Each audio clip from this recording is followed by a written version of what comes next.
हमारे YouTube channel Haryana media news पर। दोस्तों, आज एक बड़ी खबर आपको सुनाने जा रहे हैं जिसमें अन्ना हजारे ने जो आज 30 तारीख को आमरण अनशन करना था उसको रद्द कर दिया है। अन्ना हजारे के इस बयान के बाद, इस घोषणा के बाद मोदी सरकार की नींद उड़ गई थी। मोदी सरकार ने वक्त रहते अगर इस बात पर गौर ना किया होता तो आज अन्ना हजारे अपने इस अनशन पर बैठे होते।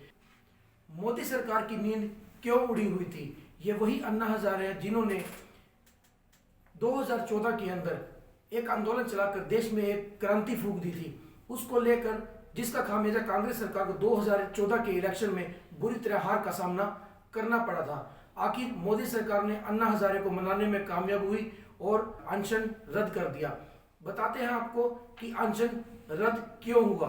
किसान के प्रश्न पर मैं 3 साल से ये मुद्दा उठा रहा है कि किसान जो आत्महत्या करता है वो आत्महत्या ना हो। वो आत्महत्या क्यों करता है? लागत मूल्य, फसल का लागत मूल्य उतना भी दाम नहीं मिलता। स्वामीनाथन आयोग का अहवाल है। वो स्वामीनाथन आयोग क्या कह रहे हैं कि लागत मूल्य पर 50% बढ़ाकर देना, और वो सरकार ने मान लिया कि हम 50% लागत मूल्य पर 50% बढ़ाकर देने का निर्णय सरकार ने लिया है। ऐसा मुझे लेटर दिया है। इसलिए वो लेटर देने के बाद पालन नहीं हुआ, इसलिए मैं कल अनशन पर बैठने वाला था। आज उसमें ये 15 मुद्दे हम जो दिए थे उसका अभी दिल्ली से बात करके इसका निर्णय लिया है उन्होंने। लेकिन अगर ये 15 मुद्दों पर सर्वोच्च समिति जो बनेगी अभी उस पर चर्चा करके उसका अगर सही निर्णय हो गया तो किसानों के काफ़ी हद तक समस्या दूर हो जाएगी। अभी ये जो केंद्र सरकार ने निर्णय लिया और 15 मुद्दों पर जो काम करने के लिए जो तय किया है, इसके कारण मैं कल का अनशन स्थगित किया है। अन्ना हजारे ने अनशन को रद्द क्यों किया उसके बारे में कहें तो मोदी सरकार की तत्परता से ये अनशन रद्द हुआ। जैसे ही मोदी सरकार को इस अनशन के बारे में सूचना प्राप्त हुई, मोदी सरकार के कृषि मंत्रियों व अन्य मंत्रियों के साथ अन्ना हजारे से मुलाकात करनी शुरू कर दी। अन्ना हजारे ने अपने कई मांगों को लेकर कृषि मंत्री से वार्तालाप की, जिसके अंदर उन्होंने लगभग अन्ना हजारे की 15 बातों को मानना स्वीकार किया। और कृषि बजट बिल के अंदर भी जो बजट लास्ट ईयर 23,000 रुपए का था उसको बढ़ाकर 1,35,000 करोड़ का कर दिया गया और किसानों को बहुत बड़ी राहत दी गई। जी के जो भी पत्र आए उनको हमने समय पर जवाब भी दिया और बजट के अंदर भी उन्होंने कहा था कि बजट को बढ़ाया जाए।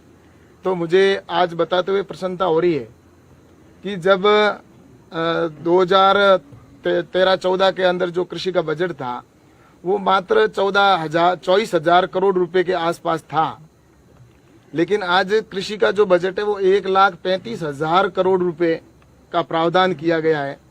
तो इससे साफ जाहिर होता है कि नरेंद्र मोदी जी की जो सरकार है वो किसानों के हित में लगातार निर्णय करती आ रही है। और आज जैसा कि अन्ना हजारे जी का ये भी एक था कि एक उच्च अधिकार कमेटी बने, तो उस कमेटी का भी गठन किया गया, जिसके अंदर हमारे कैबिनेट मंत्री माननीय नरेंद्र सिंह जी तोमर साहब के नेतृत्व में वो कमेटी का गठन हुआ है और जिसके अंदर हमारे नीति आयोग के सदस्य भी रहेंगे और साथ ही हमारे किसान प्रतिनिधित्व करने वाले किसानों का नाम भी उसमें डाला गया है। जो आने वाले समय में जो अन्य बिंदु है जो अन्ना हजारे जी ने जो अभी पत्र और दिया है, जिसको भी उसके साथ में जोड़ते हुए उनके जो विषय होंगे उनके ऊपर ये उच्च स्तरीय जो कमेटी होगी, उच्च अधिकार कमेटी, ये जो भी किसानों के हित में निर्णय होगा उस कमेटी के द्वारा निर्णय लिया जाएगा और 6 महीने के अंदर इसका निर्णय आए, ऐसा सरकार की ओर से प्रयास रहेगा। अन्ना हजारे ने इन सभी बातों को मानते हुए देखकर मोदी सरकार से ये बात खुलवाई कि वो किसान हित के अंदर ही सभी फैसले करेंगे। इसके चलते अन्ना हजारे ने अभी अपने अनशन को टाल दिया है, रद्द नहीं किया, टाल दिया है। किसान आंदोलन को लेकर जब अन्ना हजारे से बात की गई तो अन्ना हजारे ने एक बात कही। किसान आंदोलन को लेकर जब दिल्ली बॉर्डर पर, सिंधु बॉर्डर, गाजीपुर बॉर्डर और बाघा बॉर्डर पर बैठे हुए किसानों के बारे में जब अन्ना हजारे जी से बात की गई तो अन्ना हजारे जी ने एक बात तुरंत कही कि मैं किसानों के समर्थन में था पूर्ण तरीके से। जब तक ये आंदोलन अहिंसा के साथ जुड़ा हुआ था मैं इनकी प्रशंसा में था, मगर 26 जनवरी को हुई हिंसा के बाद मैं इनकी बातों से खुश नहीं हुआ। दंगा किसी भी कारण हुआ मगर वो कहीं ना कहीं देश की साख को खराब कर रहा है और मैं अब किसानों का समर्थन नहीं करूंगा, ये अन्ना हजारे ने अपने बयान में कहा। किसान के प्रश्न पर मैं 3 साल से ये मुद्दा उठा रहा है कि किसान जो आत्महत्या करता है वो आत्महत्या ना हो, वो आत्महत्या क्यों करता है?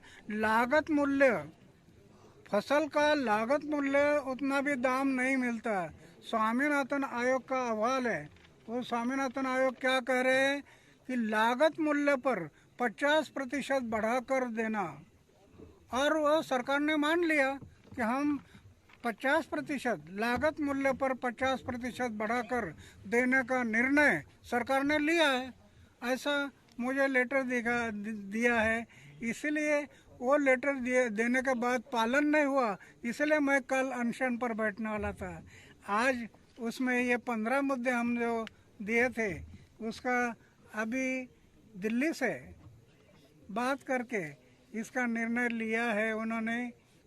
लेकिन अगर ये 15 मुद्दों पर सर्वोच्च समिति जो बनेगी अभी उस पर चर्चा करके उसका अगर सही निर्णय हो गया तो किसानों के काफ़ी हद तक समस्या दूर हो जाएगी।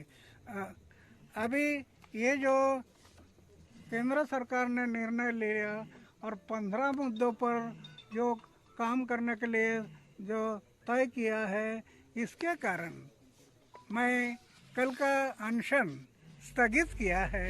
किसानों के समर्थन में होते अन्ना हजारे ने जिन्हें अब ये बात कही कि अब वो किसानों को समर्थन नहीं करते क्योंकि 26 जनवरी के बाद उनका दिल टूट चुका है। किसानों के लिए कई कदम उठा चुकी मोदी सरकार के बारे में अन्ना हजारे ने कहा कि जब मोदी सरकार उनके बिलों के अंदर संशोधन करने को तैयार है और लगभग 15 बातों को मान भी चुकी है, मगर फिर भी वो किसान उनकी बातों को मानने को तैयार नहीं है। और कृषि मंत्री वगैरह अन्य नेता भी किसानों से जब बात करके आए मगर वो किसी तरीके से बात को सुनने को भी तैयार नहीं है और इस बात पे अड़े हुए हैं कि सिर्फ इस बिल की वापसी होगी। तो अन्ना हजारे ने अपने बयान में कहा है किसानों के साथ कई वार्ता होने के बावजूद भी जब इस समस्या का हल नहीं निकला तो अन्ना हजारे जी ने एक बात कही कि जब ये वार्ता से मान ही नहीं रहे और अब तो इस आंदोलन में अहिंसा के ऊपर हिंसा का दाग भी लग चुका है, तब इनसे वार्ता का भी कोई फायदा नहीं है, इनके साथ सख्ती से निपटा जाए। और अब अन्ना हजारे ने खुलकर कड़े शब्दों के अंदर अब यह बात कही है कि मैं अब किसानों के साथ नहीं हूं। धन्यवाद, बने रहिए हमारे YouTube channel Haryana media news के।